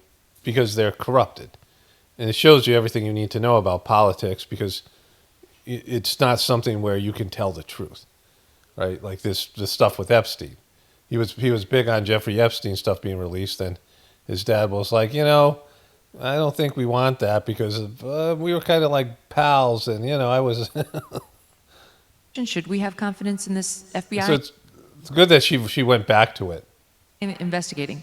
I do, and I mean, I don't know. I don't like it when the people have the private, but I've spoken to everyone, around, and Erika, and like. You've spoken to Erika, have you? Oh, that's you're gonna get a lot of quality information from her. Like she's already forgiven the patsy. I do have confidence, and yep. When I start seeing some of the other stuff, it's like, man. And by the way, just so we're clear.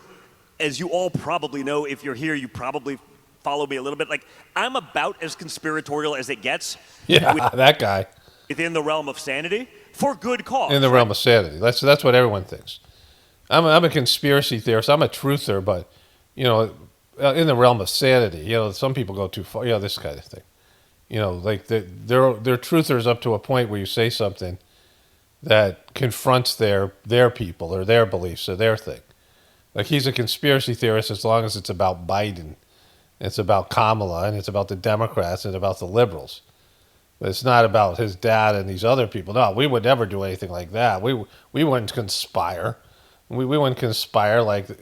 And I think I was the guy that first said, like, the difference between a conspiracy theory and the truth is usually about 6 months. I was the guy canceled for pushing all of the obvious things that were conspiracy theories that, Wuhan or whatever it may be, lab virus leak. What about your dad with the vaccine? You piece of shit, right? Did you push that when your dad said he was the father of the fucking vax? Did you push back against that? Were you a conspiracy theorist then, right? This guy's a piece of shit, and he's very unlikable.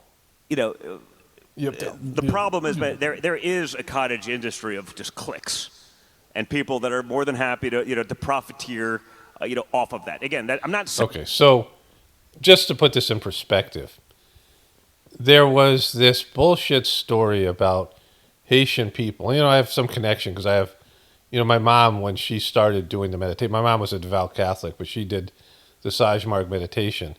And there's these two lovely women. There's like 3 or 4 of them, but 2 specifically.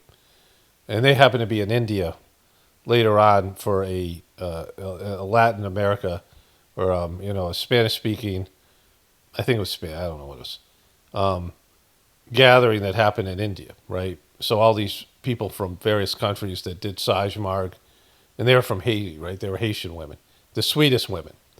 And they found out about my mom. My mom went to them as preceptors, one of them particularly, this woman named Marie.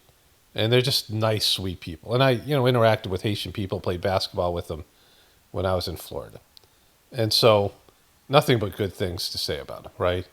And they came up with this bullshit story. Some woman posted on Facebook that there was people eating dogs and cats. These people, these immigrants, and they later found the cat.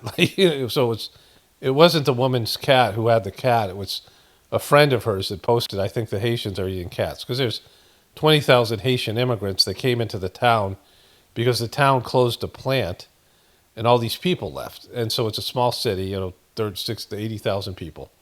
And they got an influx of Haitian immigrants to fill jobs that, the people that were there weren't doing, right? It was it's mostly a positive thing. But, of course, immigrants can always cause issues. But J.D. Vance, the piece of shit that he is, he went and asked the mayor about it. The mayor said, no, please, there's a Republican mayor. That's not a true story. Don't go with it. And Donald Trump didn't give it, didn't care. So he drops this, this meme. In Springfield, they're eating the dogs, the people that came in. They're eating the cats. They're eating the pets of the people that live there. These guys are the worst at, absolute piece of shit, Donald Trump is. Like, totally not true. And then he didn't pursue this. Is he protecting the pets now? He dropped it because they knew it was false. They literally put out disinformation all the time. False conspiracy theories. And it hurts us in the truth community. And the right-wing dopes are the worst at it, and the Trumpers are the worst. So fuck this guy. And there are people who really cared about Charlie Kirk who wanted to get to the truth.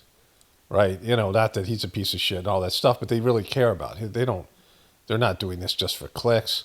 There is that element, right? But people are interested in it, and they know that people are interested. They know people aren't buying the official story. And they can't do anything about it. That's why he's fucking mumbling here. He knows. He totally knows. Saying that a lot of this stuff isn't real and isn't true, and I've been pushing all of that, but some of the stuff does get a little bit off the rails, and I think, you're really... It's been used even by the other side as a way to distract from the bigger picture of what... The other side isn't using this. This is coming mostly from people who are right-wing people, fans of Charlie Kirk and Candace Owens and these other people, right? Happened to him, of Yes. what the other side has proven that they are actually willing to do. It's always blame the liberals. It's like, this debate I want to cover with Dave Smith and... whatever that guy's I'll remember his name anyway. But the other guy, Josh Hammer, whatever, they do personal attacks and then they do victim consciousness. What about the victims? What about the children? What about October 7th? What about 9/11? What do these things, right? What about the Holocaust? Like this kind of stuff. And it's either blaming the liberals or victim using manipulation. Because that the official story is bullshit. And the people who are interested in it are your fucking people. Like our Turning Point people are the most passionate people that want to get to the bottom of this. Man, oh man. So much I want to say to that clip. Okay, the first thing that I want to say is that Donald Trump Jr. is not a bad guy. He's a fucking bad guy, Candace. This is the shit that she does. She cherry picks. She'll eventually turn on somebody like Trump. But there's more than enough evidence that Donald Trump Jr. is a worse guy than Donald Trump. A bad guy. Donald Trump Jr. is probably maybe akin in some ways to Mikey McCoy. I look at Mikey McCoy. I don't know Mikey McCoy at all. And I don't think he's an evil person. I think he is in the shadow of his father, right? I think he's in the shadow of his father. I think Don Jr. has been probably in the... This is like the worst possible take ever. Because if you see the truth and want to tell the truth, but then you sell your soul, you're a much worse person. If you're a spiritual person, if you have some spiritual tendencies, and I'm not saying these guys do or Candace Owens does, but if you actually have a heart, because she says about all this stuff that these people do, I think either in this one or the last one, that she couldn't do it because she would be feeling guilt. She would be embarrassed and ashamed. Because if you have a connection to God, there are a lot of people who are just dead inside. And they're fucking so spiritually gross. They're so, automatons. They're so fucking, NPC'd. They just go along and paint by numbers and check the boxes. And they can't see the bigger picture. They don't have abstract thought. They're just fucking banging into shit. You know, they might be smart in one area, but they don't ever question everything. They don't have any internal dialogue. They're completely distracted, often using drugs and things to numb themselves from whatever they might feel. And, you know, those people are not nearly as bad as the people who do have spiritual tendencies and know what they're doing is wrong and do it anyway and do feel guilt and remorse, but still it doesn't stop them from doing it. If you're a good person and you're fucking doing this dark shit and you know it's wrong, it's much worse for you than the other people that just, they don't have any, because they don't have a choice. And you do. And you're just fucking taking the weakest, easy path, right? And then all these people do that, like Tucker Carlson, all these people that, you know they can see the truth a little bit more because of the way that they can sell it to you, because they can connect with their audience because they can be authentic, right? Kamala Harris can't be authentic. I mean, her authentic self nobody likes, but it's not even that, it's just a fake thing. Erika Kirk can't be authentic. She doesn't know how to be authentic. She's not, at least in terms of any of these things. And I don't even think her marriage is real. Charlie's probably was gay or some shit. I mean, like, I don't even think it's a real fucking marriage, right? I mean, that's how bad that she's grieving. And so, but she can't grieve in a real way. And, a real person wouldn't go out 2 days after he's dead or the day after he's dead and start fucking making social content, like social media content. Oh, my husband was just shot in the neck. Let me clout chase with JD Anusha Vance, and let me show you his casket, and let me have a fucking interaction and film it all and put it up on Instagram. What kind of fucking person would do that, right? Only some fucking soulless ghoul, not anybody with fucking any, spiritual sense or any heart or any, any integrity, any humanness, right? These people don't have it. So the people that do have it and override it, those are the people that are fucking, horrible. And they're the worst ones because they can come across as authentic and they can convince you that they're one of you and they're like you. And that's why they're the worst. The shadow of his father his entire life, because what he's saying when he begins to credentialize himself and said, oh, I was up at the Wuhan, I said this about COVID, blah, blah, that's all true. That's the real Don Trump Jr. But he just said it about the stuff that was left-wing. So, like, admit that shit. Like, it's not real. He got into the conspiracy theory stuff, but that doesn't make him one of us. Fucking, he's the opposite of one of us, right? Actually one of the people that was the most vocal about the Jeffrey Epstein files until Dad said, are we still talking about Jeffrey Epstein, right? And that's what I mean when I say someone who is in the shadow of his father. And it's a tough... If you're a good person, you'd have to break away from that fucking guy, right? Like, you just do. Like, Trump is a fucking disaster. He's the fucking Titanic. And, he might have I think he has some spiritual, abilities in terms of him playing this role. I think that there's something in there. Like, sometimes a higher developed soul plays a villainous role, like I said earlier. But still, as a person, you'd have to, distance yourself, even if it's your dad, right? And Donald Trump Jr. has done the opposite. He's been a gatekeeper for his dad. Situation to be in. So I do want to be charitable in terms of thinking of that particular... Well, why would you be charitable? Why the fuck would you be charitable? Like, who are you to be charitable? With the truth, your audience? Donald Trump Jr. is a piece of shit. But this is the killer here. Dynamic when Dad is saying this needs to be done, and you have to carry on knowing that you had a real relationship with Charlie, because you did have a real relationship with Charlie. But Don, from me to you, it's better to say nothing. Okay? No, it's not. It's better to tell the truth. Like, you're complicit either way. It's better to say, I'm just not going to answer that question. The best way you could honor Charlie Kirk, if you can't fight for him for some reason, is to simply say nothing. Because I looked at to simply say nothing. Like, that's the annoying thing that she does, right? This clip, and it bothered me for a lot of reasons, Don, because I know who you are. I know who you are. You're a hunter. You're a hunter. This is the fucking thing. So him and his dumb fuck brother, the nice boy, this is the kind of hunters they are. They go on these expeditions, rich people expeditions to Africa and other places, and they kill big game animals. And there's pictures of them with, like, rhinoceroses and elephants or whatever the fuck they, and they go and they kill these fucking magnificent animals where they're not dirty. They're not, there's a good Joe Rogan episode. My wife and I listened to it when we were traveling. And it's with that guy, Taylor Kirsch. He's the guy who played the guy from Waco. He was the star, the David Koresh in Waco. He was in that show Friday Night Lights, and he was in a bunch of really good stuff.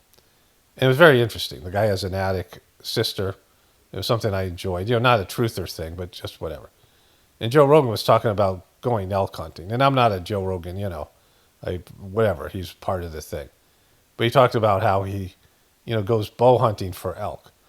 And, that's like real, and like days of tracking. And, he gets himself trained by shooting the bow like 8 hours a day before he goes out. Like, so he's ready to, and so that's like real hunting, where you're, and there's people who are really hunting for food that need it. Like they're doing it because they need it for their family, or it's it's a thing. And that, and there's so many deer out there. I mean, they're doing a service, right? The number of deer is like crazy because they've gotten rid of all the predators. And so there's people who hunt in a way for food. They do it respectfully, whatever the whole Native American thing that they, that whole respecting the spirit of the animal. It's a thing. It's a, and it's a part of a natural process. But the kind of hunting that Donald Trump Jr. and his dopey good boy brother Eric do is, they don't risk anything, and they go kill big giant animals as trophy. They're trophy hunters. It's the, the gayest and and not the, the most. It's a pussy way of doing it, right? And it's wrong and evil on every level. And they don't know how to hunt, right? I mean, they have people there. They don't learn any skills and tracking and shit like that. They take a Jeep. It's like, when Dick Cheney shot that guy in the face, and the Daily Show talked about how they go out and farm raise quail tards, right? They put these quail out there that are farm raised and don't have a chance, and they're just there to be shot, and they have, and Dick Cheney even couldn't pull that off and shot his buddy in the face, right? Because there's things you got to know, like path of the bullet and, these things. I think he was a shotgun, but he's even worse. But he shot his, pal in the face, and his buddy apologized for being in line of fire for Dick Cheney's, his unsafe hunting habits. But to call Donald J. Trump Jr. a fucking hunter, and she's saying that because she's saying that he should hunt for the truth, right? Love to hunt, Don, right? Every picture of you, you're in the wilderness. Your whole life, you love to be in the wild. In fact, you taught me a lot about the wild and a lot about hunting. And my favorite fishing experience is actually with you, right? Fighting back the sea lions or the seals in British Columbia. You know nature, and I'm not going to fighting. Well, why was that something you were doing? Ask you to go back against the nature of honoring your father, but I am going to ask you not to lie. And as a hunter, if you are not lying, and this is truly what you believe, you trust the investigation, I'm going to need you to make a video saying that you believe that Charlie was shot by a .30-06 in the neck. And that somehow... Okay, so, this goes on from here. Because she knows that they used a different caliber bullet, so this guy's Patsy, the whole gun story is going to fail, but it's not going to matter because there's no justice here. But the thing about it is, it's just so fucking icky. What she's doing is icky. Donald J. Trump and his son and all those people are pieces of shit. And Charlie Kirk was, and she is, and all these people. And they make deals with the devil. She got funded by Israel. They all connected to Israel. And, they're all part of that thing. They're all corrupt. And they're fame chasers and all these other things. And then, then they turn on each other and they have these different little, whatever they are, fake internet battles. But they're all part of a club, right? And I think Candace Owens has spiritual tendencies. I think that she has. I think Tucker Carlson has a little bit because they're just better. Joe Rogan, these are people who they could be. Even someone like Alex Jones, they could be. There's some part of them that knows they're a piece of shit, and knows that they're lying, knows that they're pushing for something that isn't true. They're betraying their audience, right? They all know it. They all fucking know it, like on some level. So like I said, the ones that do know it, you're a much worse person. You're a much worse person than the people who don't know and do horrific things, but they don't have the capacity to choose. You could make a choice, but you choose wrongly. And so you choose to lie and be deceitful. And it eats them away inside, right? It should. And if it doesn't, then they're not those people. Like she said that she would feel remorse and she would feel bad for, lying about Charlie Kirk's death like these other pieces of shit. But you're lying about him taking shekels and promoting the genocide. You're lying about what kind of person he was, right? And so, all these ways that people rearrange reality to justify their positions. Anyways, let me wrap this one up here. I want to clarify what I was saying. On one hand, I believe fully that the system can't be saved, it can't be fixed. And so anything that you do in the system in terms of the material world it's inconsequential. You shill, you take the money, you fucking sell your soul, whatever you do. There's no selling your soul. But that's not a legitimate thing, but I'm not getting to that here. But whatever you do, I don't care because it doesn't matter, right? You lie, you withhold truth, you protect yourself, your family and you are being threatened, something like that, whatever. I have no, that's between you and whatever your conscience and your things that you do. But I don't expect people to stand up for something that's just worthless. Like that's why I say protests don't work and these other things don't work. There's no solution. So, anything that you do, you have to get by. And everyone has to sell themselves out and do things they don't believe in because you have to participate in the system. So that's whatever it is too, right? But when you really get into it and you push something that is fake, you lie to your audience, you lie to these things, you monetize this stuff, these things that these people are doing. And again, it's all between them and God. Like if they're doing it because that's their role to play, then fine. Like that's not for me to say or you to say or whatever. So I don't really get into judgment. I might sound judgmental, but I don't care.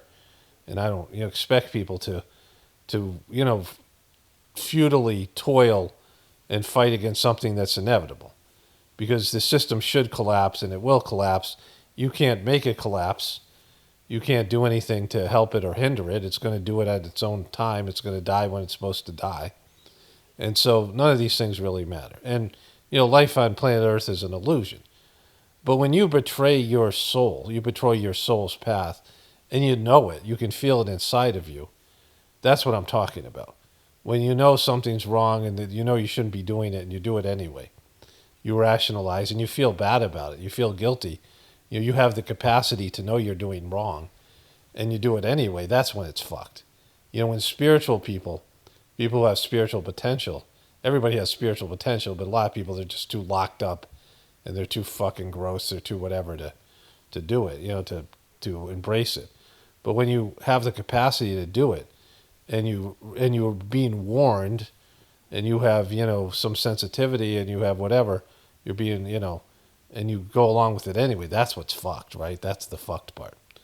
And so, again, it's not for me to say, but if you yourself are feeling it, you can see it with these people, right? You see the people who, they know a little bit more and, they go along with it anyway just because personal profit or ego or, whatever's driving them.